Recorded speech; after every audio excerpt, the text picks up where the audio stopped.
አሜን አሜን። እህቶቼ ወንድሞቼ፣ እናንተንም ቸሩ መድኃኔዓለም ኢየሱስ ክርስቶስ ይጠብቃችሁ፣ ፍጻሜያችሁንም ያሳምር።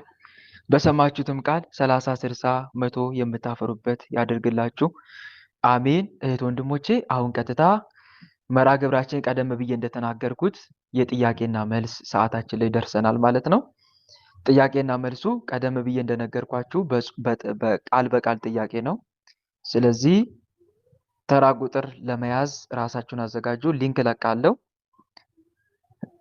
ራሳችሁን አዘጋጁ።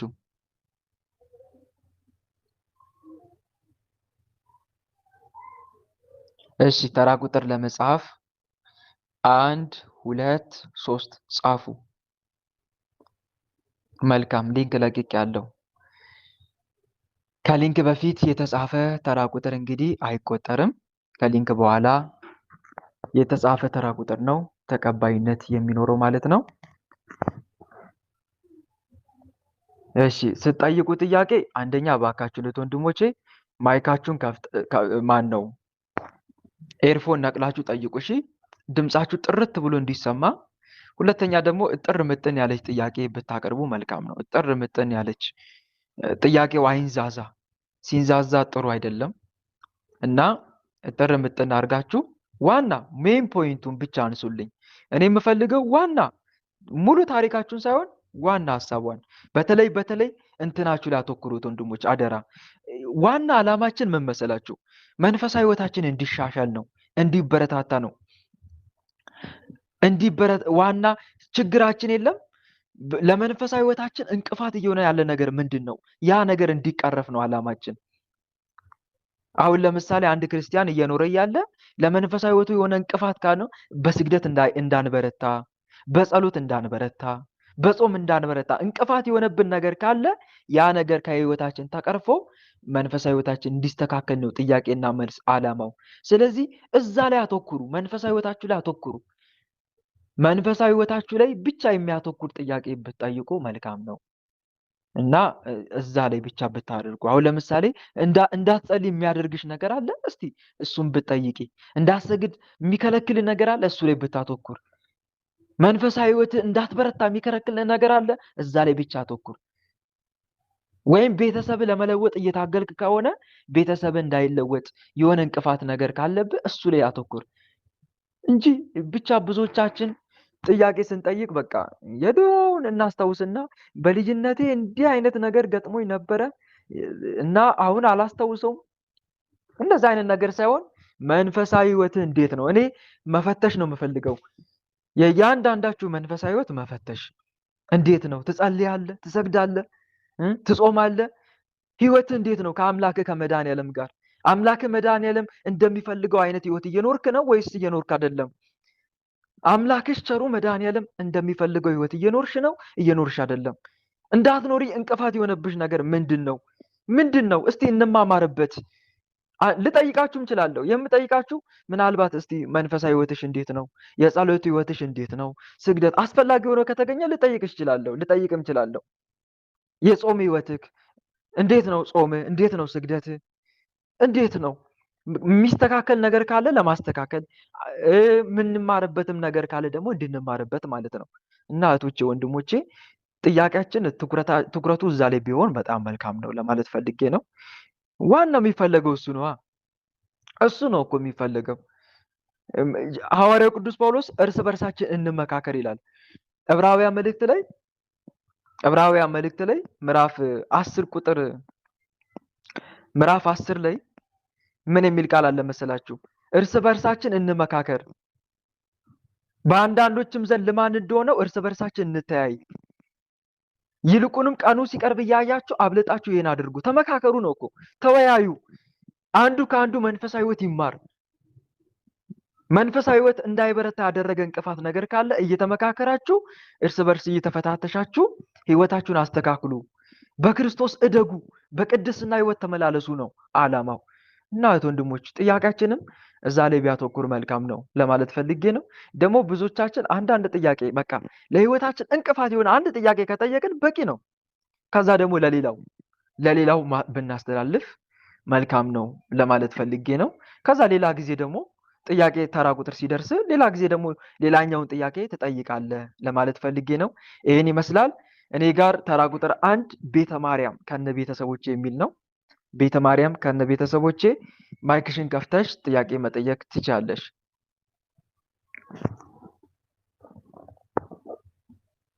ቤተ ማርያም። እሺ ቤተ ማርያም ከሌለሽ ተራ ቁጥር 2 ኤደን የጊዮርጊስ ልጅ። ኤደን የጊዮርጊስ ልጅ ተራ ቁጥር 2።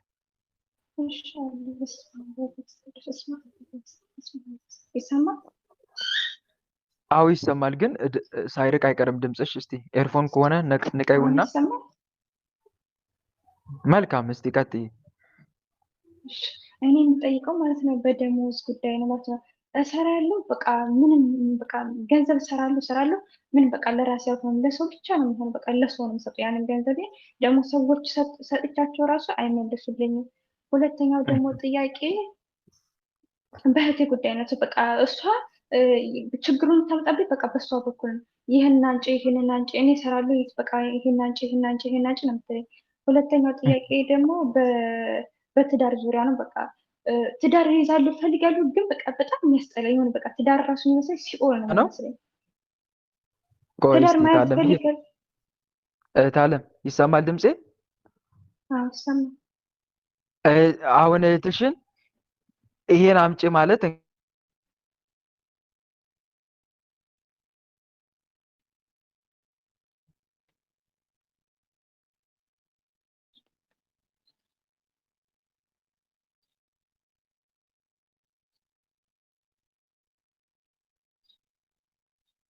አይሰማም በሚቻ ይሰማል። አስወጥቶታል። ካለም የሚመጣ ጠብቁ።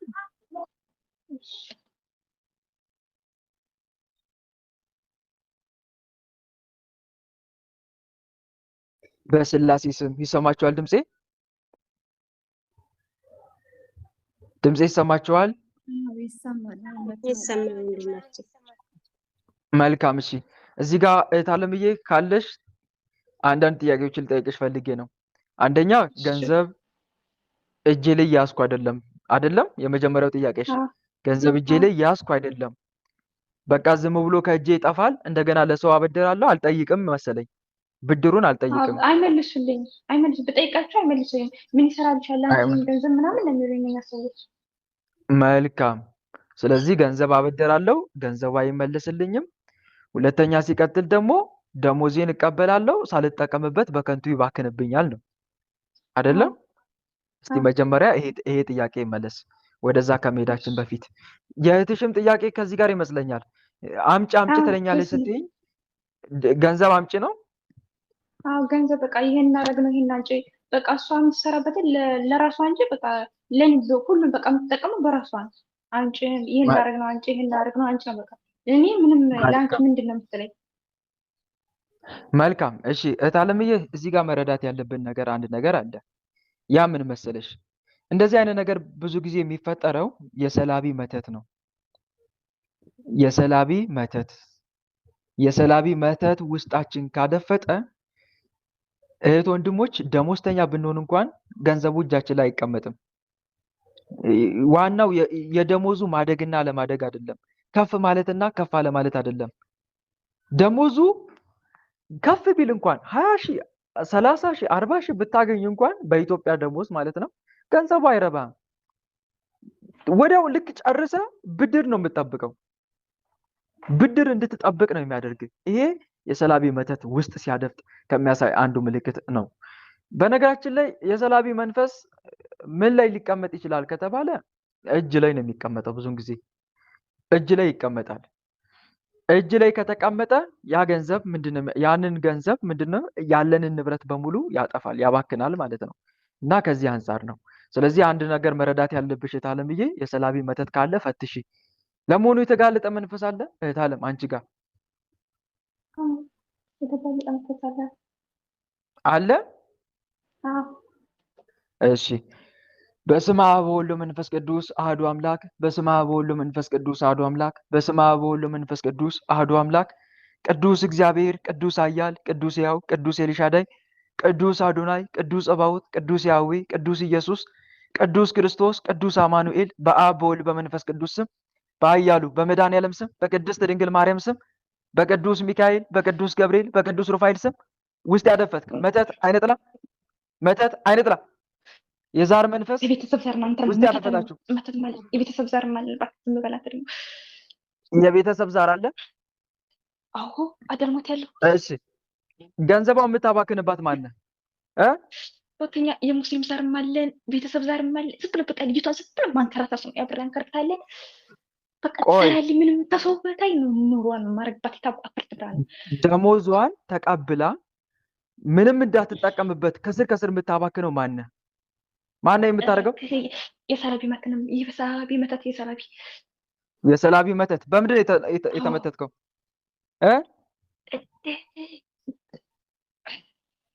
በምንድን ነው የተመተትከው?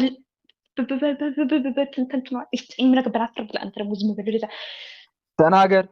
በምንድን ነው የተመተትከው? በምንድን ነው የተመተትከው? በልብሷ። ልብሷን እንዴት አገኘ? ልብሷን እንዴት አገኝተህ ተመተትክባት? እነኛ ጋር ናትና በቃ ትመጣል። እነኛ ጋር ናት ልጅ ከዛ በኋላ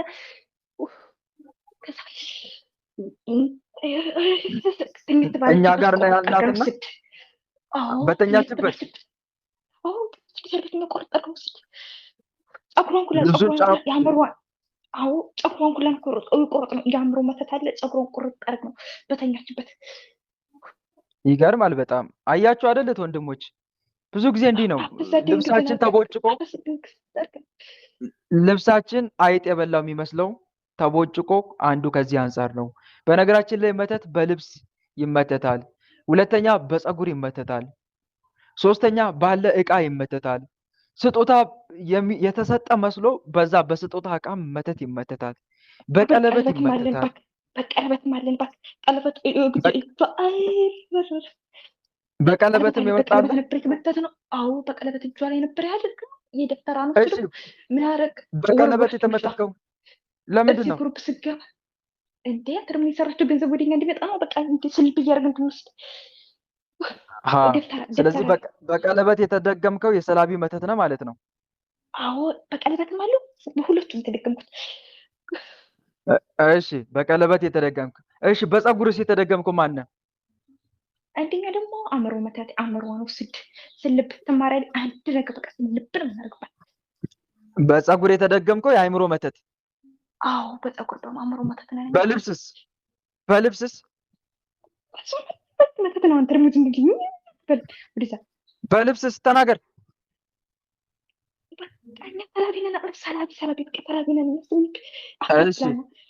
በምግብ የተመተት ካለ በምግብ የተመተት እኛ በቃ በምግብ የተመተተ ነበር። ዝም በሎሚ ተመተተ። በሎሚ ነበረ ወጣናል። በቃ በሎሚ ነበር ወጣን። በቃ አፍርት ብላነች ጠዋት ማለት ነው። አዎ በሎሚ ነበር የተመተተ። ጠዋት አፍርት ብላነች ትነሳለች። ከዛ በቃ ጸሎት ታደርግና ጸበል ትጠጣለች። በቃ እኛ ታዲያ ምን እናድርግ? ወጣን በቃ። እሺ በሎሚም የተደገም ካለ ማለት ነው። አዎ እሺ ሰራዊታችሁን ሰብስቡ። ሙሉ ለሙሉ ጧውን ቶሎ በፍጥነት ውጡ ሁላችሁም። በሎሚ በልብስ የተደገም በፀጉሯ የተደገም በቀለበት ውጡላችሁ። እንዳታገባ በቃ ዘማው ያርገን ይባል ነው። ዘማው ታወራለህ፣ ወንዶችን ታወራለህ ማለት ነው። ሁለት ቀን ሲሆን ያስጠሏታል። ቡልክ ያስጠሏታል። እኔ ደግሞ ሲኦል ነው ማስመሰላት። ዳሩ ቡልክ አድርጋቸዋል። ሰራዊታችሁን ሰብስበው ፈጠን ቶሎ ውጣ። ቶሎ ተሰብሰብ። ተመልከቱ ወንድሞች፣ እንግዲህ የሰው ልጅ ህይወቱ የቀን ጨለማ የሚሆንበት ከዚህ አንጻር ነው። አስባችሁታል? በአንድ ልጅ ይሄ ሁሉ መተት በልብስ የተደገመ፣ በቀለበት የተደገመ፣ በፀጉር የተደገመ፣ እንደገና በምግብ በሎሚ ይገርማል በጣም። ታዲያ የሰው ልጅ ይሄን ሁሉ ተሸክሞ ነው ህይወት የቀን ጨለማ ሆነብኝ የሚለው፣ እድል ፊቷን አዞረችብኝ የሚለው፣ ትዳር ሲኦል ሆነብኝ የሚለው ከዚህ አንጻር ነው። ይሄ ሁሉ እንዲህ አይነት የአጋን ሰራዊት ተሸክሞ ትዳር ሲኦል ህይወት የቀን ጨለማ ባይሆንበት ነበር የሚገርመው። እነኚህ መናፍስት ውስጥ ሲያደፍጡ የሰው ልጅ የቁም እስረኛ ሆኖ ይቀራል። ሰው ያላወቀለት የቁም እስረኛ ሆኖ ይቀራል። ላያችን የሚያምር መስሎ ይታያል። ላያችን ያምራል፣ መልካም ሰዎች ነው የምንመስለው። ውስጣችን ግን ማንም አያውቅልንም። ቆሜ ስራመድ ጤነኛ መስላለሁ የሚሉት ብዙዎች ከዛ አንፃር ነው። ቆሜ ስራመድ ጤነኛ መስላለሁ፣ ውስጤን ግን ማን ያውቀዋል? የውስጤን ጎዶሎ ማን ያውቀዋል? እና ብዙዎቻችን ከዚህ አንፃር ነው እህት ወንድሞች፣ በተለይ የሰላቢ መተት ከሚላክባቸው መንገዶች መካከል አንዱ በገንዘብ ይላካል፣ ይመተታል። ለምሳሌ አበድርኝ ይላሉ ሰዎች። ከዛ ያንን ገንዘብ ይበደሩና በዛ መተት ከላኩ አንደኛ ገንዘባችን ራሱ የመጠየቅ ሞራላችን ይሞታል፣ ሙትት ይላል። ገንዘብ መጠየቅ እንኳን አንፈልግም። ልክ ልንጠይቅ ስንል እዛ እነሱ ጋር ደርሰን ዝም ብለን የምንመለስበት ጊዜ አለ።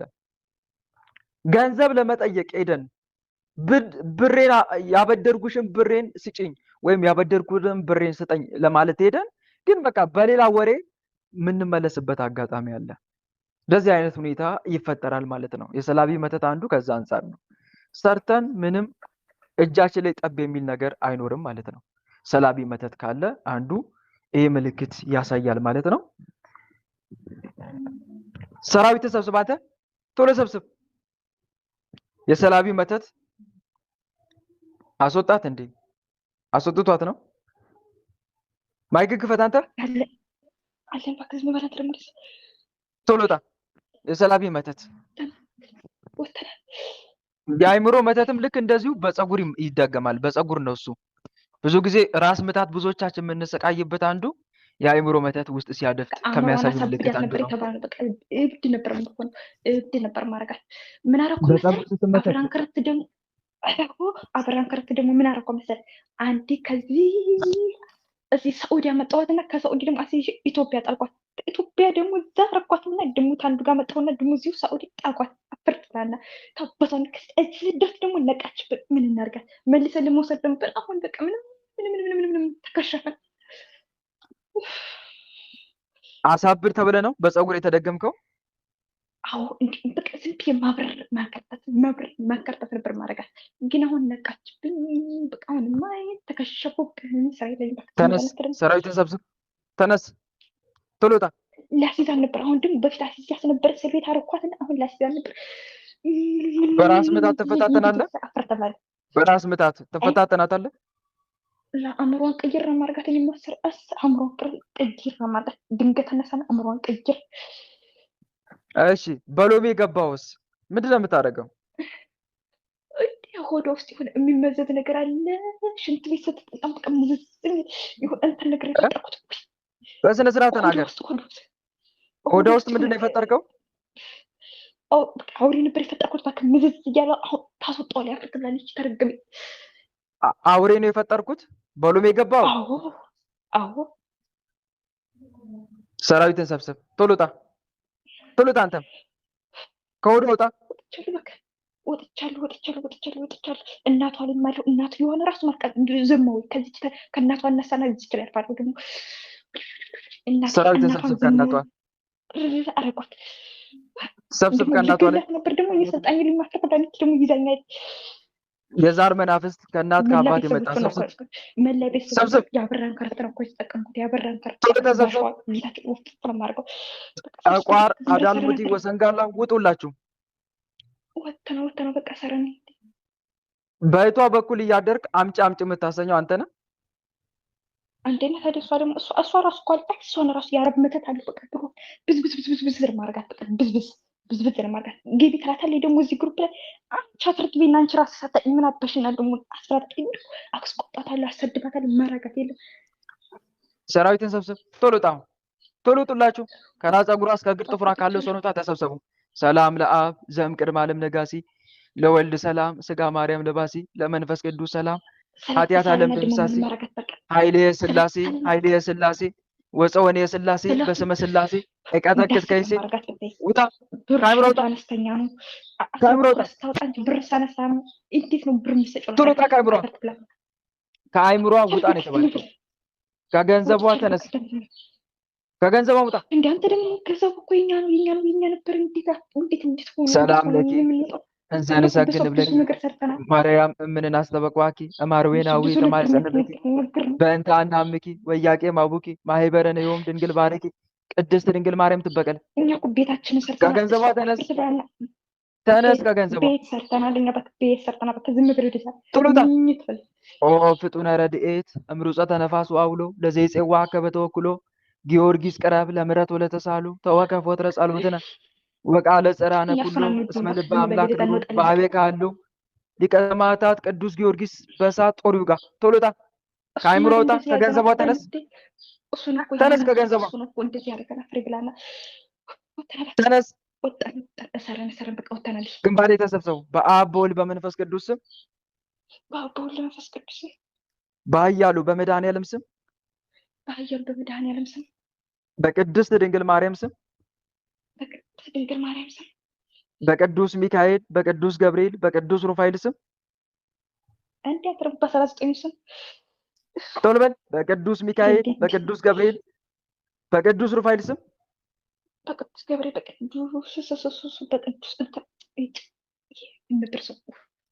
በቅዱስ ሚካኤል በቅዱስ ገብርኤል በቅዱስ ሩፋኤል ስም በቅዱስ ገብርኤል በቅዱስ ሩፋኤል በቅዱስ ሩፋኤል ስም በሊቀ ሰማዕታት በቅዱስ ጊዮርጊስ ስም እኛን ጠራምሱን ተረገመን ሸጠልን ጭራሽ ሊቀ ሰማዕታት ቅዱስ ጊዮርጊስ ይበቀል። በሊቀ ሰማዕታት በቅዱስ ጊዮርጊስ ስም እሱን እኮ እንደዚህ ቀጥቅጦ ቶሎ በል ቶሎ በል አንተ። በሰማዕቱ በ23ቱ ስም በሊቀ ሰማዕታት በቅዱስ ጊዮርጊስ ስም 23ቱ ስም አንተ ደግሞ አይቻልም። የሱን መጠን ፈልግ ስም አጥኑ፣ ስሙን ጥራ። በሊቀ ሰማዕታት በቅዱስ ጊዮርጊስ ስም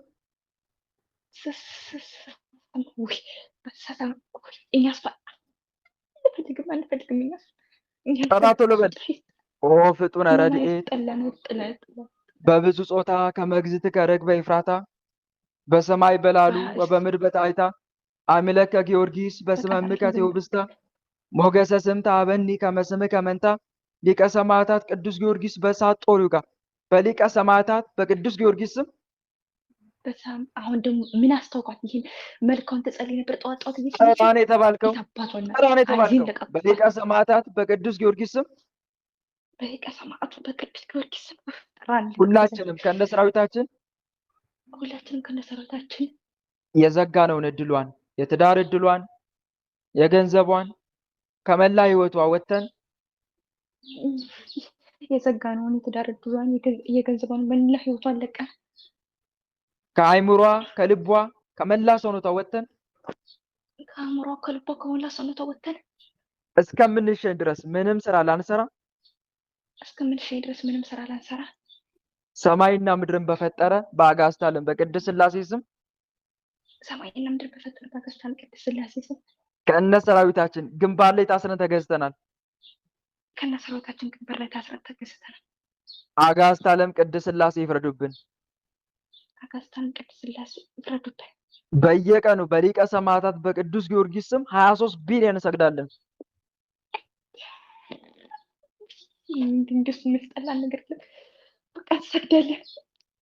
በሊቀ ሰማዕታት በቅዱስ ጊዮርጊስ ስም 23 ቢሊዮን እንሰግዳለን።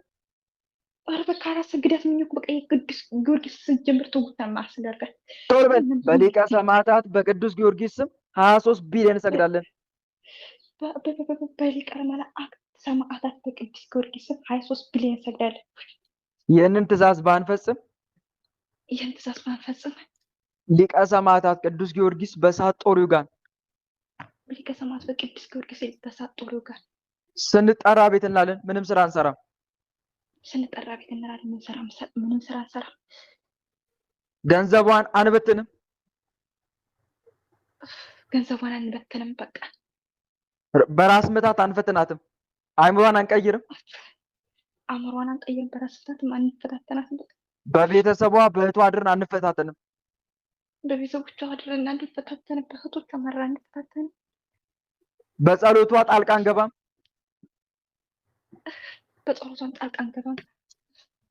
ስንጠራ ቤት እንላለን። ልብ መልስ፣ አሁን መልስ ልብ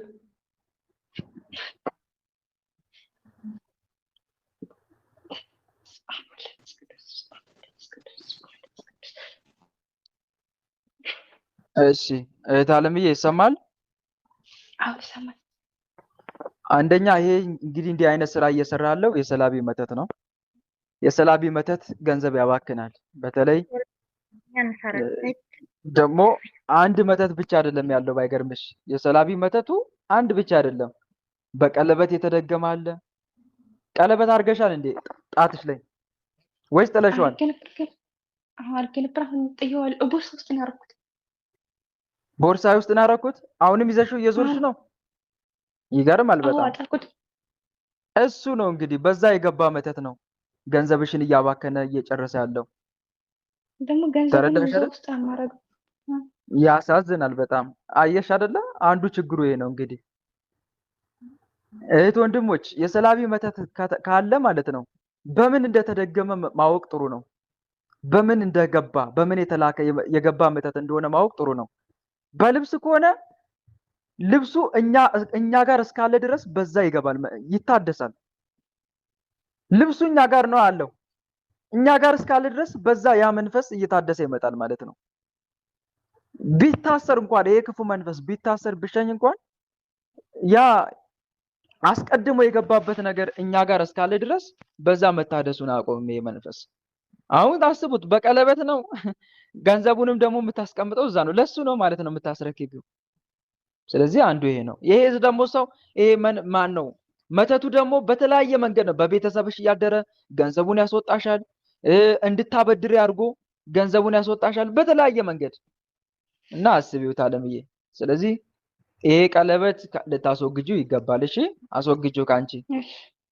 ጸሎት አድርገሽ ጸሎት ማድረግ ያስፈልጋል። አዎ እና ይሄን ይመስላል። አስቡት ወንድሞች፣ በዚህ የሚላክ መተት አለ ማለት ነው። እና እሱ ነው አንዱ። ሌላው ደግሞ በልብስም የገባ መተት አለ። ከልብስሽ ጫፍ ቆርጠው ማለት ነው ወስደው እና በዛ የሚላክ መተት አለ ማለት ነው። የሰላቢ መተት እነኚህ ናቸው እንግዲህ ገንዘብሽን እየጨረሱ ያሉት ማለት ነው። እና በዚህ በኩል የተላከ መተት ስላለ አንደኛ እነኚህን ይሄ መንፈስ ደግሞ የምትበቀዩ በምን መሰለሽ? የበረከት ስራ በመስራት ነው። እህት ወንድሞች፣ ሰላቢ መንፈስ የምትበቀሉበት ትልቁ መሳሪያ የበረከት ስራ ነው። በቃ የበረከት ስራ ስታወጣ ያ መንፈስ ይያዛል። አስራት በኩራትን አውጣ እያወጣሁ ነበርና ገንዘቤን በአረቦች አሉ ገንዘቤን በቃ አስራት በኩራትን የበረከት ስራ ስሰራ ገንዘቤን ቁርጥ አደረጉ ሰዎች እና የምሰራባቸው ሰዎች እኮ እንደዛ ነው የሚያደርገው። ለምን የበረከት ስራ ወጣሽ ነዋ። የበረከት ስራ መስራት ስንጀምር ገንዘባችን የሚያልቀው ከምን አንጻር ይመስላችኋል? በቃ ከእጅ ወዳፍ ይሆናል። እንደውም የሆነ አቃቂር ሁሉ ያወጣል። ለዚክር ይሄን ያክል ካወጣ ለዚህኛውስ ምን ልታደርግ ነው የሚል አጣብቅኝ ሂሳብ ውስጥ ከቶ ሂሳብ ያወራረደናል። ለምን ይመስላችኋል? ያ ሰላቢ መተት አለ። ስራውን መስራት ስላልቻለ በዚህ መንገድ ለመዋጋት ይሞክራል ማለት ነው። ስለዚህ ግን አንቺ ምንም ቢፈጠር ምንም በአቅምሽ ልክ የበረከት ስራ እየሰራሽ ይሄ መንፈስ መዋጋት መቻል አለብሽ። እሺ። እናም ደግሞ አደራ ስጪ ለእግዚአብሔር አምላክ ገንዘብሽን። ሊቀ ሰማዕታት ቅዱስ ጊዮርጊስን ነው አይደለ ምዘክሪው? ስለዚህ ገንዘቤን ለአንተ ሰጥቻለሁ በይው። ሊቀ ሰማዕታት ቅዱስ ጊዮርጊስ ወይ ገንዘቤን ያለኝን ቀሪ ገንዘቤን ትባርክልኝ፣ ከመተተኛ ከሰላቢ ትጠብቅልኝ ዘንድ አስራት በኩራቴን ለአንተ ሰጥቻለሁ ብለሽ አስራት በኩራቱን ለቤተ ክርስቲያኑ እየሰጠሽ ከዛ ምን ማድረግ? አንቺ የበረከት ስራዎችን ለምሳሌ በስሙ የተራበ ማብላት፣ የተጠማ ማጠጣት፣ ለቤተ ክርስቲያኑ ዕጣን፣ ጧፍ፣ ዘቢብ መስጠት፣ ለቤተ ክርስቲያኑ ለሰማዕቱ ለቅዱስ ጊዮርጊስ ቅዱስ ጊዮርጊስ ሆይ ገንዘቤን ጠብቅልኝ፣ ገንዘቤን ለአንተ አሳልፌ ሰጥቻለሁ እያልሽ በሱ ፊት ማልቀስ መማፀን። ግልጽ ነው አይደለ? ደሞዝ የምትቀበይበት ቀን ከመድረሱ በፊት አስቀድመሽ እንትኑ መጸለይ የቅዱስ ጊዮርጊስን መልኩንና ገድሉን ጸለየሽ ቅዱስ ጊዮርጊስ ሆይ አሁን የምቀበለውን ደሞዜን ለአንተ አሳልፌ ሰጥቻለሁ፣ ትጠብቅልኝ ዘንድ ከዚህ ደሞዜ ላይ አስራቴን አውጥቻለሁ እያልሽ በስዕሉ ፊት እየተማጸንሽ ያንን ማድረግ ይጠበቅብሻል ማለት ነው። እና የሰላቢ መተት ከምንበቀልበት አንዱ የበረከት ስራ ስንሰራ ነው። እና የበረከት ስራ ስሪ። እሺ። መልካ ቅዱስ ሩፋኤልንም መጸለይ ያስፈልጋል። የቅዱስ ሩፋኤልን እና ይህን ይመስላል። በተረፈ በርቺ እህት አለምዬ። አመሰግናለሁ። እና ሰጥቶኛል ወንድም አለም። መልካም። እሺ 1 ቁጥር ቤተ ማርያም። ሰጥታኛል ለእኔ ጽጌ ማርያም። መልካም። እሺ ሰታሽ ከሆነ መቀጠል ይቻላል። ቀጥይ። እሺ ወንድም አለም። እሺ ምን ነበረ ወንድሜ ጥያቄሽ ታዲያ? በቃ በጣም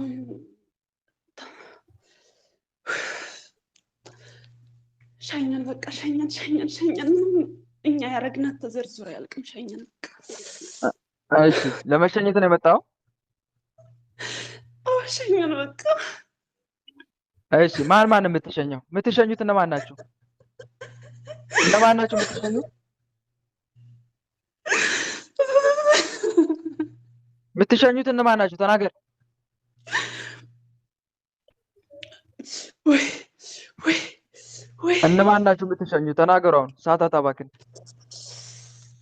እኔ ህይወታቸው ምስቅልቅል ያደረኩት አፈርት ብላና ከእናቷ አመቷ ነው። በቃ ከእናቷ ስባኝ ጠቋራ ዳሞት ይወስንጋለ። እሺ ከእናቷ የተሳባችሁ ሌላስ የምትሸኝ? ከወንድሟ የሳበችን የትዳር መተት፣ የቤተሰብ ከወንድሟ ከወንድሟ የተሳባችሁ ሌላስ? የቤተሰብ የድል መተት፣ የቤተሰብ ሰላቢ፣ የእሷ ሰላቢ፣ የቤተሰብ የድል የሰላቢ መተት ሌላስ? ተጓደኛ የምናጣላን በሰዎች ባሰሪ እያጣላን ምርር አርገናታል። ክርስትና እስከሚያስጠላት ድረስ ታባታ ማን እንደምታደርገው በቃ ወይ እስላም ወይ እንደው በቃ ምንም ሃይማኖት የሌለ ሊሆን በቃ ከዚህ ስጋ በሃይማኖቷ እስከና አማረራት ድረስ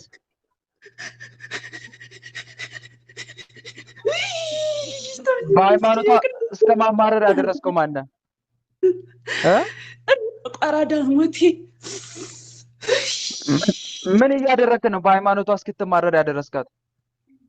ክርትት ታረግናት። አንድ ቤት መንገራተት። አረቦቹ ሰርታ ያመሰግኗት ይወዳታል። ግን በቃ ድንገት ያስወጣታል። ድንገት ታባታ ክርትት አለች። በቃ ሰው ሁሉ በጣም የሚወዳት ሰው እንዲጠላት አረግን። እዚህ ተገበይተ በቃ እኛን ነው ታባታ ስቅይት እናረግናት። ስቅይት ግን ቅዱስ ገብርኤል በቃ ቅዱስ ገብርኤል አለችውን እኮ ወዲያውኑ የሚያደርግላት። አሁንም እሱ ነው በቃ ወጥቃ ይወጣ ብለናል። በቃ እሺ ከቤት እያንከራተትክ ነው ያስመረርካት?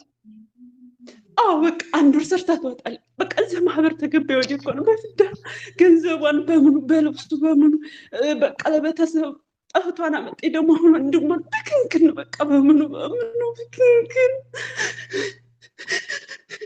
ቆይ ብቀላ መሆኑ ነው እንዲህ የምታደርገው? አዎ ተበቀላት። ጭውት ያለባት ተጓደኛዋ እናጣላታለን። በቃ ሰላሟን የነሳናት። አሁንም የሚወዳት ቤተሰቦቿ ሁሉ በቃ ጠልተዋታል። እማረዳ ነው የሚመስላቸው እያላት እማረዳቸው ሁሉ በቃ ስልችት ነው ያላት። ምንድነው በቃ ቤተሰቦቿ ንስሐ ገብተዋል። እናቷን ንስሐ አስገባኝ፣ ግን የራሷ ጉዳይ ብላ አስጠላናት። በቃ እንዲህ እንደሆነ የሆነ እኔ እኮ ፈተና የበዛ የራሳቸው ጉዳይ ሁሉም እያለ ታለቅሳለች። ለቅዱስ ገብርኤል ሰራዊታችን ሰብስበዋል። ቶሎ ውጡ። ተመልከቱት ወንድሞች፣ ወደ እግዚአብሔር አምላክ መቅረብ ስትጀምር፣ ዓለማዊ ነገር ትተህ ወደ መድኃኒዓለም መቅረብ ስትጀምር፣ ሰይጣን ደግሞ ሊያማርር ይፈልጋል። እየሄድክበት ያለው መንገድ ትክክል እንዳልሆነ እንድታስብ ያደርጋል። እየሄድክበት ያለው መንገድ ትክክል እንዳልሆነ ከሰይጣን ጋር የማያዋጣ ትግልና ውጊያ እንደጀመርክ ያስባል። በዓለም ሳላችሁ መከራ አለባችሁ፣ ግን አይዟችሁ እኔ ዓለም አሸንፌዋለሁ ያለውን የመድኃኒዓለምን ቃል ያስረሳል። አሁን ቅድም ስንክሳር ላይ የተማርነው ይህን ነበር አይደለ? ስለ እርሱ መከራ ልትቀበሉ እንጂ በእርሱ ልታምኑ ብቻ አልተጠራችሁም የሚል ቃል አለ ፊልጵስዩስ 3:29 ላይ ምዕራፍ 1 ቁጥር 29 ላይ ይቅርታ።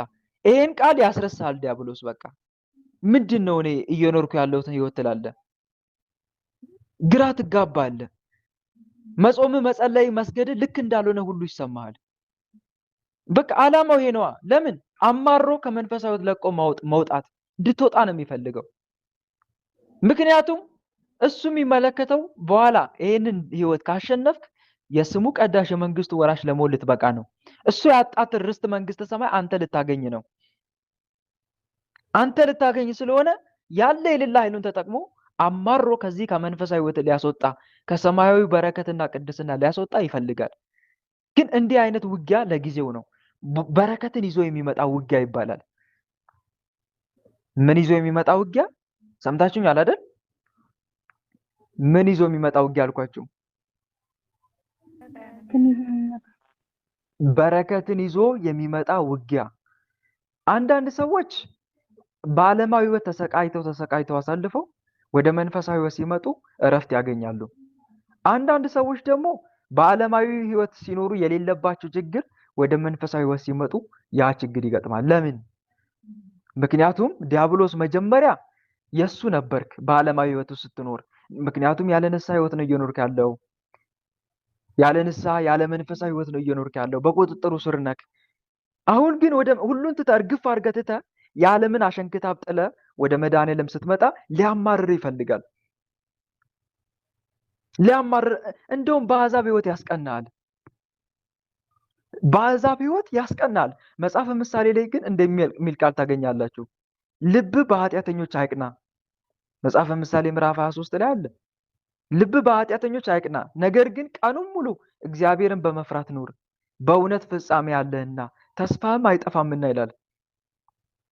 ተስፋም አይጠፋምና። ግን ልብ በኃጢአተኞች እንዲቀና፣ በአሕዛብ፣ በሙስሊሞች፣ በፕሮቴስታንቶች እንድትቀና ያደርጋል። ይሄ የዲያብሎስ ሴራና ተንኮል ነው። በአጭሩ ምን ልበላችሁ? የሆነ ምሳሌ ለምናገረው ቃል ምሳሌ ባገኝለት ደስ ይለኝ ነበረ። ድንጋዩን ወርቅ አስመስሎ ያሳያል። ባጭሩ ድንጋዩን ምን አድርጎ ወርቅ አስመስሎ ያሳያል። ይሄ ወርቅ ነው ይላል፣ ግን እኮ ድንጋይ ነው። አንተ ጋር ያለውን ሀብትና ንብረት ግን ያስረሳል ማለት ነው። እና እህት ወንድሞች፣ ይሄ የዲያብሎስ ፈተና ነው። ለጊዜው ነው፣ ግን በረከት ያገኛል፣ ያሰጣል። እንዲህ አይነት ከበድ ያለ ድንገት የሚመጣ ፈተና በመንፈሳዊ ሕይወት ውስጥ ስለኖርክ የሚገጥም ፈተና ነገ ቅድስናና በረከት ይዞል ይመጣል። እና አባ ሙሴ ጸሊም አሁን ከባድ የሆነ የእግር ህመም አጋጥሞት ነበረ። በመንፈሳዊ ሕይወት ሲኖር እግሩ ያብጥ ነበረ። ግን መጨረሻ ላይ እግዚአብሔር አምላክ ትዕግስቱን አየና እያመመው ይጋደላል። እያመመው እና ጨክኖ ማለት ነው። ግን መጨረሻ ላይ መድኃኔዓለም ስቃዩን አየና ትዕግስቱን አይቶ በሽታውን ሁሉ አጠፋለት። ሀብተ ፈውስም ጭምር ሰጠው። ሀብተ ፈውስ አስቡት፣ በሽተኞችን የመፈወስ ጸጋ ሰጠው። እና እንዲህ አይነት ፈተናዎች በረከት ይዘው የሚመጡ ናቸው ነው። በረከት ይዘው የሚመጡ ፈተናዎች ናቸው ለማለት ፈልጌ ነው። እና ብዙ ቅዱሳን የሆነ በቃ መከራ ይገጥማቸውና ያንን መከራ ተቋቁሞ ሲያልፉ ልክ ከመከራ በኋላ ጸጋ ይመጣል። መጽሐፍ ቅዱስም እንዲህ ይላል፣ በፈተና የሚጸና ሰው የተባረከ ነው፣ ከተፈተነ በኋላ የድል አክሊል ይጠብቀዋልና ይላል። ከተፈተነ በኋላ የድል አክሊል ይጠብቀዋልና። ስለዚህ ይሄን የድል አክሊል እንዳታገኝ ደግሞ ዲያብሎስ ፈተና ያመጣብሃል። በመንፈሳዊ ሕይወት እንድትማረር እግዚአብሔር ሳይጠብቅ ቀርቶ አይደለም፣ ተፈትነ ዋጋ እንድታገኝ ስለሚፈልግ ነው። እምነትም እንዲጸናልህ ጭምር ነው። እና አስቡት፣ በሃይማኖቷ እስክታማርር ድረስ ነው የፈተናት፣ ከመስሪያ ቦታ እያቀያየረ ማለት ነው። ይሄ የዲያብሎስ ሴራና ፈተና ነው። እና እህት ወንድሞች፣ እንዲህ አይነት ፈተና ለጊዜው መሆኑን አውቀን ልንጸና ይገባል ማለት ነው። ሰራዊታችሁ ሰብስቡ። እናንተ ቶሎ ቶሎ አለ። ሌላም ግርግር አይነት ጥላ ፍጹም ተመሳስለናት። ጸቅ በመስታወት ስታይ ሁላ ፊቷን ፀጉሯን ምን በላት ቡዳ የሴት አለው የሴት ቶሎ ቶላችሁ ተመሳስዬ እግዚአብሔር ይገስጽው። ውጡ ቶሎ ግርግር አይነት ጥላ ውጣ። ቡዳ ተመሳስለ የምትበላት ቡዳ ሰራዊትን ሰብስብ። አንተም ቶሎ ውጣ። አይነት ጥላ ሁላችሁም ውጡ። እሺ ኔትወርኳ ላይ ተቀመጥክ። ኔትወርኳ ላይ ተቀመጥክ። በአብ በወልድ በመንፈስ ቅዱስ ስም በቅድስት ድንግል ማርያም ስም በሊቀ መላእክት በቅዱስ ገብርኤል ስም ተነስ። ማነው ኔትወርኳ ላይ ተቀመጥከው? ኔትወርኳ ላይ ተቀመጥክ ማነው? የአየር አጋንንት ታስረናል። የአየር አጋንንት ጥላ ወጊ በቃ እንፈልግም። ሁላችንም ብሄር ነው የምንፈልገው። ጥላ ወጊ ቆየ። ተሰብሰብ ሁላችንም ተታሰረ። ተሰብሰብ። የአየር አጋንንት ጥላ ወጊ ሁላችሁም ቶሎ ቶሎ ከኔትወርኳ ላይ ተነስ። የሙት መንፈስ አንድ ልቤ አብራን ከረት ተነሱላችሁ። በቃ እንፈልጋትም ሁላችንም በቃ ሁላችሁም ተሰብሰቡ። ተሰብሰብ። አንድ መንፈስ እንዳይቀር ከአይምሯ ውጡ። ከእድሏ ውጣ። ገርገር አይነ ጥላ ከእድሏ ውጣ። ቆይ ማን ነው ከፊት ከፊት እየቀደመ ከመስሪያ ቤት የሚያስወጣ ቶሎ ቶሎ እያለ ማን ነው እንደዚህ የሚያደርገው? ደግሞ የወሰን ጋላ ከእናቷ ለምን ሳበችን? ቤተሰቦቿን እኮ ልቀይር ነው በቃ እንዴ። እናቷ ደግሞ ትሰማታለች። ንስሐ ግቢ ያለች ንስሐ ገባኝ። ይሄን የምገብረው ምናምን ጭንቀት የሚለቅባት ተስፋ የሚያስቆርጣትስ ማን ነው? ልቧ ላይ አይምሯ ላይ ተቀምጦ ተባብረን አይነ ጥላ ገርግር አይነ ጥላ ትዳሯን የምንገረግር በስራዋ ገብተን የምንገረግር ከአሰሪ ጋር በውሸት በቃ ምንም ድርቅ ይሉባታል። እኛ እኮ ነን አሰሪ ላይ እናድርና ግርግር ግርግር። ተሰብሰቡ። ሰራዊታችሁን ሰብስቡ። ሁላችሁም ከእድሏ ከህይወቷ ከገንዘቧ ከስራዋ ውጡ። ከአይምሯ ውጡ። ሁላችሁም የአሕዛብ መንፈስ ጾም ያሻርናት። ጾም አሻርናት አለ። አሁን በቃ ታለቅሳለች። ግራ ገብቷት ምን ይሻለኝ?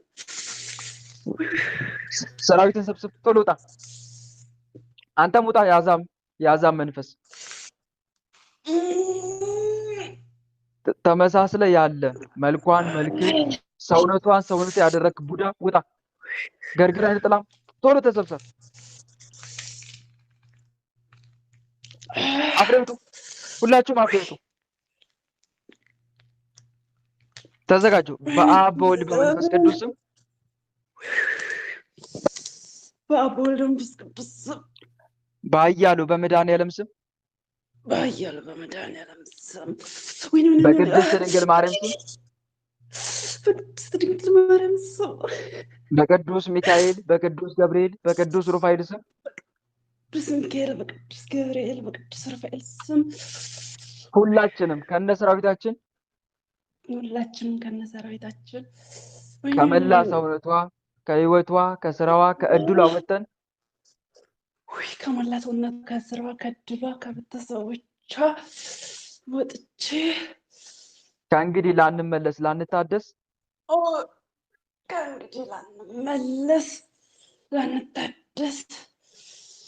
በአጋዕዝተ ዓለም በቅድስት ሥላሴ ስም ተገዝተን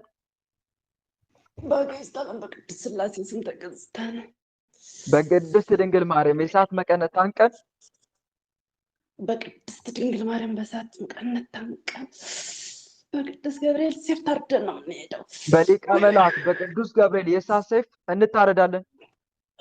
በቅዱስ ገብርኤል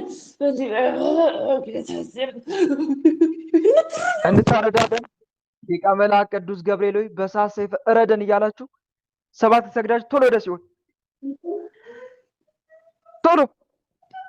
ሰላም ለከ ገብርኤል ሊቅ ነበልባለ እሳት ምውቅ ቀደስኩ መስዋዕቱ ለመልከ ጼዴቅ ከመ ትባርከነ በመስቀልከ ዘወርቅ ገብርኤል ማእከሌነ ተዋኔ በጽድቅ። ሊቀ መላእክት ቅዱስ ገብርኤል በእሳት ሰይፍ እያረደ ሲኦል ያውረዳችሁ። እግዚአብሔር ይገስጽ።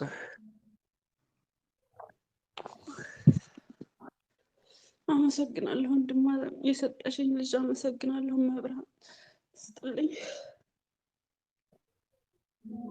አሜን አሜን። ታለምዬ እሺ፣ ታለም ጥያቄሽ ምን ነበረ? በቃ ህይወት አስጠላኝ፣ ምርር አለኝ ነገሮች ሁሉ በቃ ተስፋ አስቆረጠኝ፣ በዛብኝ። ብቸኝነት ሁሉ ነገር በቃ በጅምር ብቻ አላቅም። ቅዱስ ገብርኤል መልአኩ ያውቃል።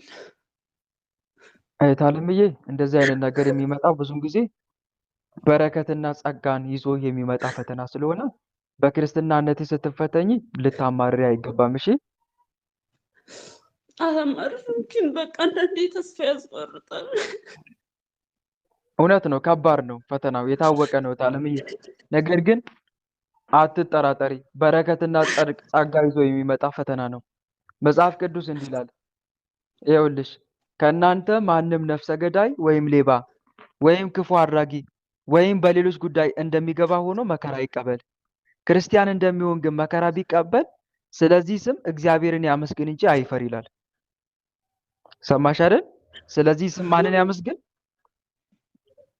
እግዚአብሔርን ያመስግን እንጂ አይፈር ይላል። ስለዚህ ክርስቲያን በመሆንሽ በመጾም በመጸለሽ በመስገድሽ እንዲህ በመፈተንሽ እግዚአብሔርን ልታመሰግኝ ነው የሚገባው። እሺ ጌታ ሆይ ልጅ ስለሆንኩ ነው የቀጣኸኝ፣ በዚህ ፈተና በዚህ መከራ እንዳልፍ ያደረግከኝ ልጅ ስለሆንኩ ነው፣ ዋጋ እንዳገኝበት ነው። እናም አምላኬ ሆይ አመሰግናለሁ ማለት አለብሽ። እሺ መጽሐፍ እንዲህ ይላል፣ ወዳጆች ሆይ በእናንተ መካከል እንደ እሳት ሊፈትናችሁ ስለሚሆነው መከራ ድንቅ ነገር እንደመጣባችሁ አትደነቁ። ነገር ግን ክብሩ ሲገለጥ ደግሞ ሐሴት እያደረጋችሁ በክርስቶስ መከራ በምትካፈሉበት ልክ ደስ ይበላችሁ ይላል። ምን ይበላችሁ? ደስ ይበላችሁ። ስለዚህ ደስ ሊልሽ ነው የሚገባው። አሁንም ልጨምርልሽ፣ ቅዱስ ያዕቆብ የያዕቆብ መልእክት ምዕራፍ 1 ቁጥር 2 እስከ 3 ላይ ወንድሞች ሆይ የእምነታችሁ መፈተን ትዕግስት እንዲያደርግላችሁ አውቃችሁ ልዩ ልዩ ፈተና ሲደርስባችሁ እንደ ሙሉ ደስታ ቁጠሩት ይላል። እንደምን ቁጠሩት? እንደ ሙሉ ደስታ ቁጠሩት። ስለዚህ እንደ ሙሉ ደስታ ነው ልትቆጥር የሚገባው።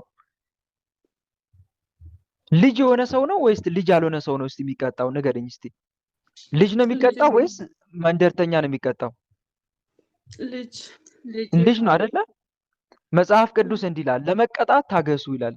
ለመቀጣት ታገሱ እግዚአብሔር እንደ ልጆች ያደርግላችኋልና። አባቱ የማይቀጣው ልጅ ማን ነው? ነገር ግን ሁሉ የቅጣት ተካፋይ ሆኗልና ያለ ቅጣት ብትኖሩ ዲቃላዎች እንጂ ልጆች አይደላችሁም ይላል። ተመልከት፣ ያለ ቅጣት ያለ ፈተና ብትኖሩ እኮ ማለት ነው። ያለ ፈተና ዝም ብላችሁ ብትኖሩ ዲቃላዎች እንጂ ልጆች አይደላችሁም። ከዚህም በላይ የቀጡን የስጋችን አባቶች ነበሩን፣ እናፍራቸውም ነበረ። እንዴትስ ይልቅ ለመናፍስት አባት አብልጠን ልንገዛና በሕይወት ልንኖር በተገባን። እነርሱ መልካም ሆኖ እንድታያቸው ለጥቂት ቀን ይቀጡን ነበረ፣ እርሱ ግን ከቅድስናው እንድንካፈል ለጥቅማችን ይቀጣናል ይላል። ቅጣት ሁሉ ለጊዜው የሚያሳዝን እንጂ ደስ የሚያሰኝ አይመስልም። ዳሩ ግን በኋላ ለለመዱት የሰላምን ፍሬ እርሱም ጽድቅን ያፈራላቸዋል ይላል። ስለዚህ አንቺ የሚደርስብሽ ማንኛውም ነገር ሁሉ በኋላ ጽድቅን የሚያፈራልሽ ነው። ስለዚህ ልትታገሽ ይገባል። እሺ ታለም ልጅ ሆይ ጌታን ቅጣት አታቅልል፣ በሚገስጽም ጊዜ አትማረር። እግዚአብሔር የሚወደው ልጅ ይገስጻልና አባት የሚወደው ልጅ እንዲገስጽ ይላል። ምሳሌ ቁጥር 11 ላይ ለሰው ሁሉ ከሚሆኑባችሁ በቀር ምንም ፈተና አልደረሰባችሁም ይላል። ለሰው ሁሉ ከሚሆነው በቀር ምንም ፈተና አልደረሰባችሁም። ነገር ግን ከቻላችሁ መጠን ይልቅ ፈተኑ ዘንድ የማይፈቅድ እግዚአብሔር የታመነ ነው። ትታገሱም ዘንድ እንድትችሉ ከፈተናው ጋር መውጫን ደግሞ ያዘጋጅላችኋል ይላል። እና እህት ዓለምዬ ጠንክሪ፣ የሰማዕታት አስቢ፣ የሊቀ ሰማዕቱ የቅዱስ ጊዮርጊስን አስቢ፣ የቅድስት ሙራይልን አስቢ። አንተ ቅድስት ሙራይል መንፈሳዊ ፊልም እያየብያቸዋለሁ እና ቅድስት ሙራይል ደም በደሙና የምትጸልዩ ጸሎት በጣም ገራሚ ነው የሆነት። እዛ ደም በደሙ ምን እንደምትጸልይ ታውቃላችሁ? በጣም ገረመኝ። ጌታዬ መድኃኒዓለም አለች፣ ጌታ ኢየሱስ ክርስቶስ ሆይ ከቁስሌ እንድትፈውሰኝ አይደለም የምጠይቅህ የምለምንህ፣ ይሄ ኃጢአተኛ ነኝ ይገባኛል ነው ያለችው። እናንተ ይገባኛል ግን የቅድስና አይሆንም ነው፣ ግን ይገባኛል የቅጣት አምላኬ ሆይ ኃጢአተኛ ነኝና እኔ የምጠይቅህ አንደኛ ታጠነክረኝ፣ ሁለተኛ ደግሞ ከሰማዕታት ልጆች ጋር እንድትደምረኝ አለች። እኔም ገረመኝ እንዲህ ስትጸልይ ማለት ነው። ብዙዎቻችን አርቅልኝ ፈተና ብለን የምንጸልየው አርቅልኝ ጌታዬ አርቅልኝ፣ እሷ ግን ይገባኛል ኃጢአተኛ ነኝ። አስቡት ወንድሞች ምን ያክል በእምነቷ ጠንካራ እንደሆነች። እና ስለዚህ እህት ዓለምዬ የሚሆነው ፈተና የሚደርስ ሁሉ በኋላ ዋጋ የምታገኝበት ነውና ልታዝኝ ልትተግሽ አይገባም። ዲያብሎስ ለምን መሰለሽ እንዲህ ፈተና የገጠመሽ? ጾም ጸሎት ስግደት ከጀመርሽ ጀምሮ እሱ መዋጋት ከጀመርሽ ጀምሮ እንዲህ የሚበቀልሽ ቤተሰብ እያዳንሽ ነዋ። እናትሽን ንስሐ እኮ አስገብተሻል። ይሄ ደግሞ የአንዲት ነፍስ እኮ ዋጋ መላው ዓለም ካላት ዋጋ እኮ ይበልጣል። ሰውን ወደ ጽድቅ የሚመልስ እንደ ከዋክብት ለዘላለም ይደምቃል ተብሎ ተጽፏል። ስለዚህ እንደ ከዋክብት ልትደምቂም ነዋ። ይህን እያየ እንዴት አርፎ ይቀመጥ ዲያብሎስ? የአንድ ነፍስ ዋጋ እኮ መላው ዓለም ካላት ዋጋ ይበልጣል። ነፍሱን ነጠቅሽበት እኮ የአንድ ሰው ነፍስ፣ እንደገና ሌላም ነፍስ ልትነጥቂበት ነው። ይህን እያየ አርፎ ይቀመጥ? እናት ዓለምዬ ጠንክሪ፣ በርቺ፣ አይዞሽ፣ እግዚአብሔር ፍጻሜሽን ያሳምርልሽ።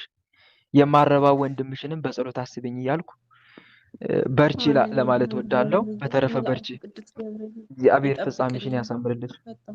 አሜን አሜን አሜን። ዓለምዬ እሺ፣ አንድ ሰው እናስገባና በጸሎት እንዘጋለን። ወልደ ጊዮርጊስ ተራ ቁጥር 3 ወልደ ጊዮርጊስ። ዳዊት ዲያቆን አለውኝ ይሰማል? አለው ይሰማል። አዎ መቀጠል ትችላለህ። እሺ ወንድሜ እግዚአብሔር ያክብርልኝ። ያው ዛሬ ከስንት ጊዜ በኋላ ነው የተሳካልኝ። ምንድነው የኔ ቆይቷልና ብዙ ነው ችግሬ። ዝም ብዬ 1 2 3 ብዬ ልንገርህ እና አስተዳደጌ እናቴ ጋር ነው። እናቴ ባለዛር ነች እና አያቴም ባለዛር ናት። ከዛ ነው ያደግኩት። ከዛ ወጣው ተምሬ አሁን የዩኒቨርሲቲ አስተማሪ ነኝ። ኦልሞስት ወደ 9 ዓመት 10 ዓመት ሰርቻለሁ። ምንም ገንዘብ እንዲይዝ አላደረገኝም። ምንም የለኝም። ትዳር የሚባል ነገር ሳስብ በአጠቃላይ በጣም ነው እንትን የሚለኝ በቃ። ከዛ በኋላ ነገሮች በጣም እየከፉ ሄዱ። ከዛ በጤንነቴ ፈተነኝ የዛሬ 5 ዓመት ምናምን ገደማ። ከዛ እኔ ጀምሮ ጾም ጸሎት ምናምን ጀመርኩ። መንፈሳዊ ስሜቴ ግን በጣም እንትን እየባሰበት አትሊስት እኔ ቤተክርስቲያን መሄድ ወድ ነበረ፣ አስቀድስ ነበረ። ቅዱሳን የመድኃኔዓለምን ስለ አድኖ አይቼ የእመቤታችን አይቼ የሚሰማኝ የነፍስ ስሜት ደስ የሚል ነበረ። አሁን ግን በጣም እየባሰ መጣ። ከዛ ወገቤን ያመኛል፣ እሰግዳለሁ፣ ጸልያለሁ፣ ጸበል እጠጣለሁ። ጸበል ጠጥቼ እርጎ ነገር ይወጣኛል። በጣም ብዙ ነገር ነው የሚወጣኝ። ቆይ እስኪ እኔ የምልህ ወንድምዬ እንድታጠራልኝ ስለፈለኩ ነው፣ ይቅርታ።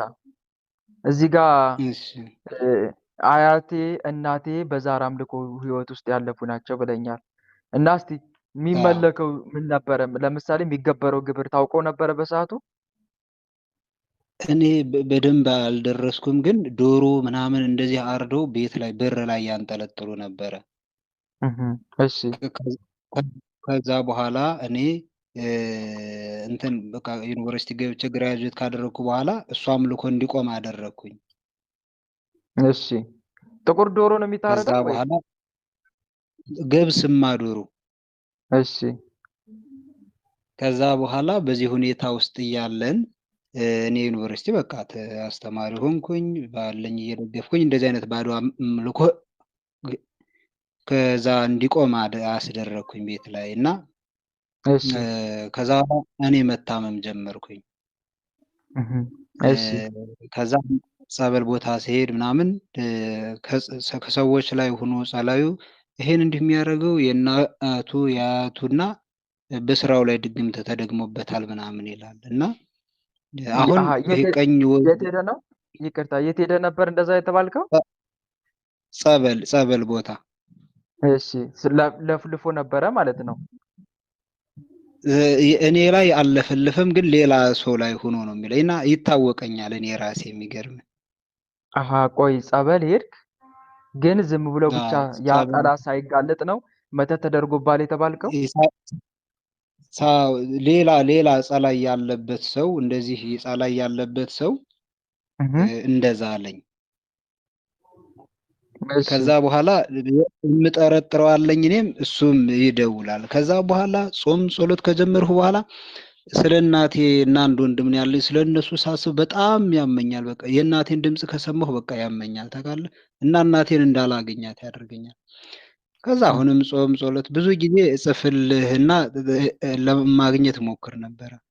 አሁን ላይ ፍጹም የመድኃኔዓለምና የእመቤታችን ስለ አድኖ ስለ ቅዱሳን ምንም እንዳልሰማ አእምሮዬን ድፍን አደረገብኝ። ነገረ እግዚአብሔር ነገረ ቅዱሳን እንዳይገባኝ አደረገኝ እና እየታገልኩ ነው። ከዛ የምኖርበት ቦታ ላይ እንግዲህ ስታተሴን ነግሬሃለሁ እና በጣም ብዙ ስሰግድ ራሴን መቆጣጠር ያቅተኝና በቃ የሆነ በቃ ወይ ስለ አድኖውን ሂጅ ምናምን የሆነ አስጸያፊ ነገር አእምሮህ ላይ የሚመጣ ነገር አለ አይደል? እንደዚያ ያደርገኛል። ከዛ በቃ በጣም እጨነቃለሁ። እኔ ለእመቤታችን የነበረኝ ፍቅር በቃ ምን እልሃለሁ፣ ሁሉም ክርስቲያን ነው እንደዛ የሚሰማ። አሁን ላይ ስለ እመቤታችን ካሰብኩኝ መጥፎ ነገር ነው አእምሮዬ ላይ የሚመጣው። በቃ እነዚህ አህዛቡ የሚያቃልላት የሚያደርገው መድኃኔዓለምን ክርስቶስን ምናምን እንደዚህ የሚሉት ሚዲያው ላይ ስላለሁኝ ይሰማለሁኝ እና እኔ ከነሱ በምን ይላለሁኝ እና መልካም በጣም ወንድምዬ፣ ይቅርታ ሰዓታችን ስለጨረስን ነው። ነገ እንቀጥላለን። እሺ፣ ነገ ከአንተ ጀምረን በሰፊው ያብራራው መልሳለሁ። እሺ ወንድምዬ፣ በጣም ይቅርታ። ምክንያቱም አሁን ከጀመርኩኝ ማብራራ ከጀመርኩኝ አንድ 10-15 ደቂቃ መውሰዴ የማይቀር ነው። ስለዚህ ነገ ብንቀጥል ይሻላል። ስለዚህ ከወንድማችን አስታውሰኝ። እሺ፣ ልክ ስንገባ እኔ ነበርኩኝ ለዛሬ ተላልፎ ነው ትለኛለህ። ከዛ በኋላ ምክንያቱም ብዙ የምንማርበት ትምህርት ስላለ ነው ከጥያቄ አንጻር። ስለዚህ እንደዚህ ነካክተን አልፈው ስላልሆነ ወደ ነገ ቢሸጋገር መልካም ነው። ስለዚህ ነገም እህት ወንድሞች እዚሁ ነው የምንቀጥለው ማለት ነው። ነገ ማክሰኞ እዚሁ የቃል በቃል ጥያቄና መልስ ይኖራል። ስለዚህ በጊዜ ራሳችን አዘጋጅተን እንድንመጣ በልዑል እግዚአብሔር ስም ለማሳሰብ ወዳለሁ። የመናፍስት ሽኝቱም እንደዛው የመናፍስት ሽኝቱም 7 ሰዓት እስከ 9 ሰዓት ላይ ነገም አለን ማለት ነው። እግዚአብሔር አምላክ የነገ ሰው ይበለን። አሜን። ለዛሬው እዚህ ጋር ይበቃናል። በዚህ መልኩ ያስተማረን የመከረን ቸሩ መድኃኔዓለም ስሙ የተመሰገነ ይሁን። ለነበረን ጊዜ አምላካችን ልዑል እግዚአብሔር ስሙ ለዘላለም የተመሰገነ ይሁን። ሁላችንም ለጸሎት እንነሳ። በልዑል እግዚአብሔር ፊት መቆማችንን እናስተውል። መላ ሰውነታችንን በትምህርተ መስቀል 3 ጊዜ እናማትብ። በስመ አብ ወወልድ ወመንፈስ ቅዱስ አሐዱ አምላክ አሜን። በስመ አብ ወወልድ ወመንፈስ ቅዱስ አሐዱ አምላክ አሜን። በስመ አብ ወወልድ ወመንፈስ ቅዱስ አሐዱ አምላክ። ቅዱስ እግዚአብሔር፣ ቅዱስ ኃያል፣ ቅዱስ ሕያው፣ ቅዱስ ኤልሻዳይ፣ ቅዱስ አዶናይ፣ ቅዱስ ጸባዖት፣ ቅዱስ ያህዌ፣ ቅዱስ ኢየሱስ፣ ቅዱስ ክርስቶስ፣ ቅዱስ አማኑኤል፣ አቤቱ ሰማይና ምድርን የፈጠርክ ጌታ፣ የሚታየውን የማይታየውን ዓለም የመሰረትክ፣ ቅድመ ዓለም የነበርክ አሁንም ያለ ዓለምንም አሳልፈ የምትኖር የዓለም አዳኝ የዓለም መድኃኒት መድኃኔዓለም ኢየሱስ ክርስቶስ ሆይ ሳይገባን እንደ ኃጢአታችን እንደ በደላችን ብዛት ሳትመለከተን እንደ ምሕረትህና እንደ ቸርነት ብዛት ተመልክተ ቀኑን ባርከና ቀድሰ ሰላም አውለ ለዚህ ሰዓት ያደረስከን በዚህ ሰዓትም አሰባስበ ይህንን መንፈሳዊ ትምህርት ለመማማር ያበቃን አምላክ ሆይ እናመሰግናለን። ምስጋና ይሁን ለአብ፣ ምስጋና ይሁን ለወልድ፣ ምስጋና ይሁን ለመንፈስ ቅዱስ ዛሬም ዘወትርም ለዘላለሙ አሜን። ምስጋና ይሁን ለአብ፣ ምስጋና ይሁን ለወልድ፣ ምስጋና ይሁን ለመንፈስ ቅዱስ ዛሬም ዘወትርም ለዘላለሙ አሜን። ምስጋና ይሁን ለአብ፣ ምስጋና ይሁን ለወልድ፣ ምስጋና ይሁን ለመንፈስ ቅዱስ ዛሬም ዘወትርም ለዘላለሙ አሜን። አቤቱ አምላካችን መድኃኔዓለም ኢየሱስ ክርስቶስ ሆይ እንደ ኃጢአታችን እንደ በደላችን ብዛት ሳትመለከተን እንደ ምሕረትህና እንደ ቸርነት ብዛት ተመልክተ ለዚህ ያደረስከን ስለ ድንግል ማርያም ብለ ቀሪውን ጊዜያችን እንድትባርክልን ከርኩሳን መናፍስት ከዲያብሎስ ፈተናም እንድጠብቀን ቸሩ መድኃኔዓለም ኢየሱስ ክርስቶስ ሆይ በተማርነው ትምህርት 30፣ 60፣ 100 የምናፈራ እንድታደርገን በኃጢአታችን በበደላችን ብዛት ቅዱሱ ገናናው ስምን መጥራት ባይገባንም እንደ ምሕረትህ እንደ ቸርነት ብዛት እንዲያልን ወደ አንተ እንማጸናለን። አባታችን ሆይ በሰማያት የምትኖር ስምህ ይቀደስ፣ መንግስትህ ትምጣ፣ ፈቃድህ በሰማይ እንደሆነች እንዲሁም በምድር ትሁን። የዕለት እንጀራችንን ስጠን ዛሬ፣ በደላችንንም ይቅር በለን እኛም የበደሉንን ይቅር እንደምንል። አቤት ወደ ፈተና አታግባን ከክፉ ሁሉ አድነን እንጂ መንግስት ያንተ ናትና ኃይል፣ ክብር፣ ምስጋና ለዘላለሙ አሜን። እመቤታችን ቅድስት ድንግል ማርያም ሆይ በመልአኩ በቅዱስ ገብርኤል ሰላምታ ሰላም እንልሻለን። በሐሳብሽ ድንግል ነሽ፣ በስጋሽም ድንግል ነሽ። የአሸናፊ የልዑል እግዚአብሔር እናት ሆይ ሰላምታ ላንቺ ይገባሻል። ከሴቶች ሁሉ ተለይተሽ አንቺ የተባረክሽ ነሽ፣ የማኅፀንሽም ፍሬ የተባረከ ነው። ጸጋን የተመላሽ ድንግል ሆይ ደስ ይበልሽ። ጸጋን የተመላሽ መመኪያችን ሆይ ደስ ይበልሽ። ጸጋን የተመላሽ አማላጃችን ሆይ ደስ ይበልሽ። ልዑል እግዚአብሔር ከአንቺ ጋር ነውና ከተወደደው ልጅሽ ከጌታችን ከመድኃኒታችን ከኢየሱስ ክርስቶስ ዘንድ ይቅርታንና ምሕረትን ለምኝልን ኃጢአታችንም ያስተሰርይልን ዘንድ ለዘላለሙ አሜን። የእግዚአብሔር አብ ፍቅር፣ የእግዚአብሔር ወልድ ቸርነት፣ የእግዚአብሔር መንፈስ ቅዱስ አንድነት የተወዳጁ እናታችን የመብርሃን አማላጅነት የቅዱሳኑ ረዳትነት በሁላችን ላይ እንደዋለ በሁላችን ላይ ይደር፣ አሜን። አምላካችን በሰላም አሳድረን። አምላካችን በሰላም አሳድረን። ቀኑን በሰላም እንዳዋልከን የሰላም ሌሊት አድርግልን። ቀኑን በሰላም እንዳዋልከን የሰላም ሌሊት አድርግልን። እመቤታችን አማላጃችን ተመልከች ወደኛ። እመቤታችን አማላጃችን ተመልከች ወደኛ። የልጅሽ ቸርነት ይሁነን መዳኛ፣ ያንቺ አማላጅነት አይለየን ከኛ። የልጅሽ ቸርነት ይሁነን መዳኛ፣ ያንቺ አማላጅነት አይለየን ከኛ። ጸጋ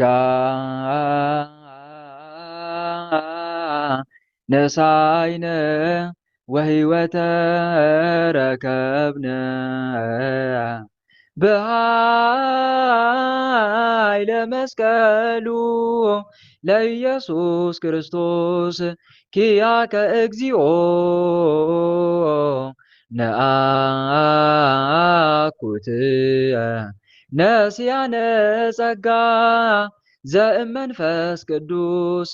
የፍቅር ባለቤት የሰላም ንጉሥ ሰላማዊ ኢየሱስ ክርስቶስ ሆይ ሰላምን ስጠን፣ ሰላምንም አጽናልን፣ ኃጢአታችንም ይቅር በለን፣ በሰላም ሄደን ወደ የቤታችን እንገባ ዘንድ የበቃን አድርገን ለዘላለሙ አሜን። እትኡ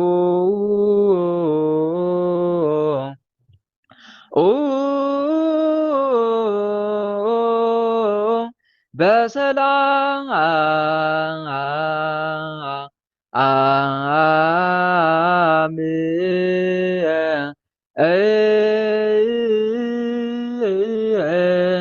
እሾህ ሳይወጋችሁ እንቅፋት ሳይመታችሁ በሰላም ወደ የቤታችሁ አግባችሁ አሜን። እህት ወንድሞቼ፣ የዛሬው መርሐ ግብራችን በሚገባ ተጠናቋል። እንደ እግዚአብሔር መልካም ፈቃድ ነገ መርሐ ግብራችን እንቀጥላለን። እንደነገርኳችሁ ነው ቅድም የሰባት ሰዓቱም የመናፍስት ሽኝትም ልክ እንዳለው ነው፣ ልክ እንደ ዛሬው ማለት ነው። ጥያቄና መልሱም ልክ እንደ ዛሬው ይቀጥላል ነገም ማለት ነው፣ እዚሁ በቴሌግራም ማለት ነው። እህት ወንድሞቼ ማሳሰቢያ የምነግራችሁ ነገር ምንድን ነው? 7 ሰዓት ላይ ስትገኙ ፕሊስ መናፍስትን አዳክማችሁ ለመምጣት ሞክሩ። እሺ፣ መናፍስትን አዳክማችሁ ለመምጣት ሞክሩ። በደንብ ማዳከም ይጠይቃል። በተለይ ስትቀጠቅጡ በህይወታችሁ ምንድነው እያደረገ ያለው? ያ ጠላት ምንድነው? ምን አይነት ፈተና ነው እያመጣ ያለው? ያንን የሚያመጣውን ፈተና እየጠየቃችሁ እንዲህ የምታደርግ ለምሳሌ ትዳር እድል ዘግቶ ከሆነ ትዳር እድሌን የዘጋ፣ በሽታ አምጥቶ ከሆነ በሽታ ያመጣ፣ ጀርባ ይዞ ከሆነ ጀርባዬን ያስክ፣ ወገብ ይዞ ከሆነ ወገቤን ያስክ፣ ሰላም አሳጥቶ ከሆነ ሰላሜን ያሳጣ እያሉ መቀጥቀጥ ግድ ይላል። እሺ፣ ዝም ብሎ እንዴት ነው በድስት ውስጥ ከድስቱ ስር ያለ እሳት ሳይነድ ውሃው ሊፈላ አይችልም። የኛም መንፈሳዊ ህይወት በመንፈሳዊ ሳንጠነክር ጠላት ሊጋለጥ አይችልም። ውሃ የሚፈላው እሳትን ባነደዱበት ልክ ነው። ልክ እንደዚሁ በሰውነት ውስጥ ያደፈጠ ርኩስ መንፈስም የሚጋለጠው የሚታሰረው የሚሸኘው እኛ ንስሐ ገብተን ስጋው ደሙን ተቀብለን በጾምን በጸለይን በሰገድን ልክ ነው። ሳትጸልይ ሳትሰግድ ሳትቀጠቅጥ ምንም የሚታሰር የሚያዝ መንፈስ የለም። የሚያስረው ቸሩ መድኃኔዓለም ነው እንጂ ስለተጠራ ብቻ የሚታሰር አይደለም። ስለዚህ የኛ ብርታትና ትጋት ያስፈልጋል። ግልጽ ነው አይደል? የኛ ብርታትና ትጋት ያስፈልጋል እና በቻላችሁት መጠን መናፍስትን ለማዳከም ሞክሩ። ሳታዳክሙ አይደለም፣ አዳክሙ ለመምጣት ሞክሩ። ሌላው ደግሞ ወንድሞቼ በመናፍስት ሽኝት ሰዓት ላይ ዝም ብሎ ማዳመጥ ገብቶ ማዳመጥ ብቻ ሳይሆን እስቲ የትኛው መንፈስ ምን አይነት ጥፋት እንደሚያመጣ ምን አይነት ችግር እንደሚያስከትል ለመማር ሞክሩ።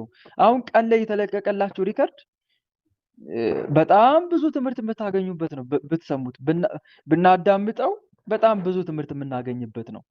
ምክንያቱም አንደኛ መንፈስ ተይዞ እኮ እንዲናዘዝ የሚደረገው እኛ ትምህርት እንድናገኝበት ነው እንጂ ሌላ ዝም ብሎ አይደለም። የማናዘዝ ሱስ ኖሮን አይደለም። ግን ምንድን ነው የሚያጠፋው ጥፋት? ለምሳሌ እንዲህ ያደረኩ እንዲህ ስታደርገኝ እኔ በዚህ ገባው፣ ከዛ በዚህ አሸነፈኝ ተብሎ እኮ የምናዳምጠው ልምድ እንድናገኝ እኮ ነው።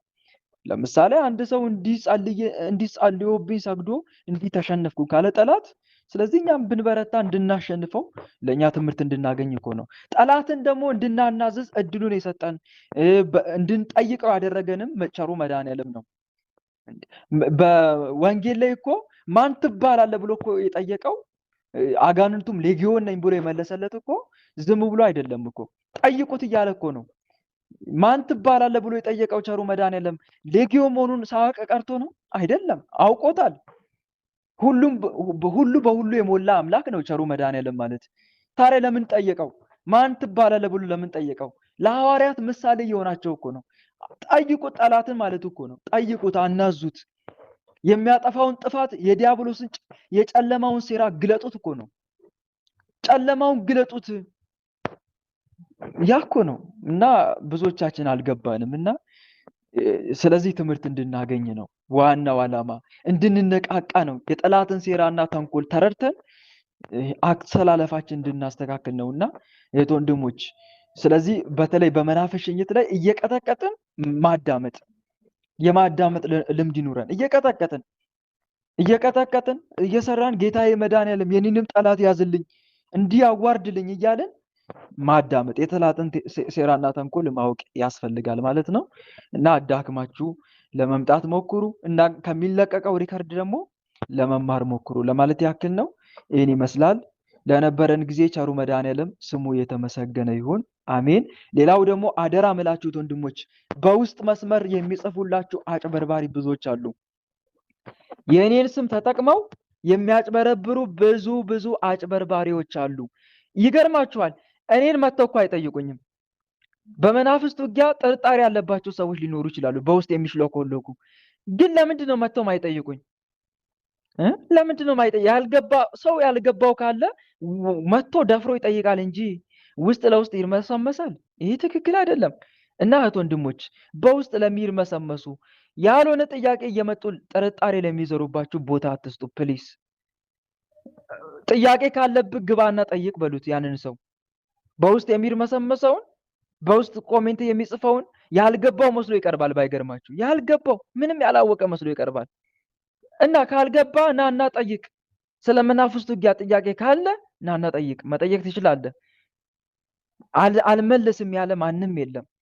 እና እህት ወንድሞቼ፣ ጥያቄ በውስጥ መስመር ያልገባ መስሎ እስቲ ያስረዳኝ ብሎ ሊጠይቅ ይችላል መጥቶ ማለት ነው። እንደዛ ብሎ ሲጠይቅ እንዲህ በጥያቄ ሰዓት እኮ ገብተህ መጠየቅ ትችላለህ። ካልሆነም ደግሞ በግል ወንድማችን ማናገር ትችላለህ። አላናግርም አለለም። ስለዚህ በመናፍስት ውጊያ ላይ ጥያቄ ካለ ገብተህ መጠየቅ ትችላለህ። እሱንም በግል ሄደህ መጠየቅ ትችላለህ እንጂ እዚህ መተህ ግራ ለማጋባት አትሞክር። ተመሳስለው እኮ መተው የሚያዳምጡ አሉ እኮ ተመሳስለው ማለት ነው። አያምኑም እኮ አምነውበት እኮ አይደለም ትምህርቱን፣ ግን ተመሳስለው።